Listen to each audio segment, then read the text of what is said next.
Hello everyone. I hope everyone's having a good week and is advancing in their walk with the Lord and also finding joy in the Lord, which is very important. We are on 1 Samuel chapter 8 today. And it came about when Samuel was old that he appointed his sons judges over Israel. Now the name of his firstborn was Joel, and the name of his second Abijah. They were judging in Beersheba. His sons, however, did not walk in his ways, but turned aside after dishonest gain and took bribes and perverted justice, which actually really surprises me because of Samuel's closeness to the Lord. Verse 4, Then all the elders of Israel gathered together and came to Samuel at Ramah.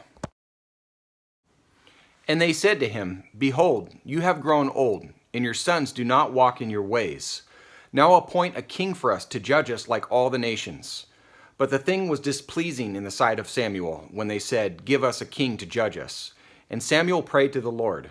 The Lord said to Samuel, Listen to the voice of the people in regard to all that they say to you, for they have not rejected you, but they have rejected me from being king over them.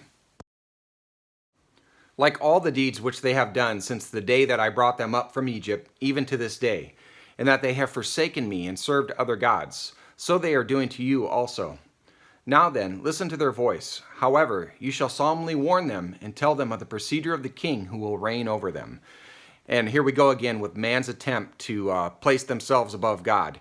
And even when somebody in their own community has direct communication with God. So pretty amazing. Verse 10. So Samuel spoke all the words of the Lord to the people who had asked of him a king.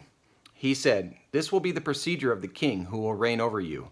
He will take your sons and place them for himself in his chariots and among his horsemen, and they will run before his chariots. He will appoint for himself commanders of thousands and of fifties, and some to do his plowing, and to reap his harvest, and to make his weapons of war, and equipment for his chariots. He will also take your daughters for perfumers, and cooks, and bakers. He will take the best of your fields and of your vineyards, and your olive groves, and give them to his servants. He will take 1/10 of your seed and of your vineyards and give to his officers and to his servants. He will also take your male servants and your female servants and your best young men and your donkeys and use them for his work. He will take 1/10 of your flocks, and you yourselves will become his servants. Then you will cry out in that day because of your king whom you have chosen for yourselves. But the Lord will not answer you in that day. Nevertheless, the people refused to listen to the voice of Samuel, and they said, No, but there shall be a king over us, that we also may be like all the nations, that our king may judge us and go out before us and fight our battles.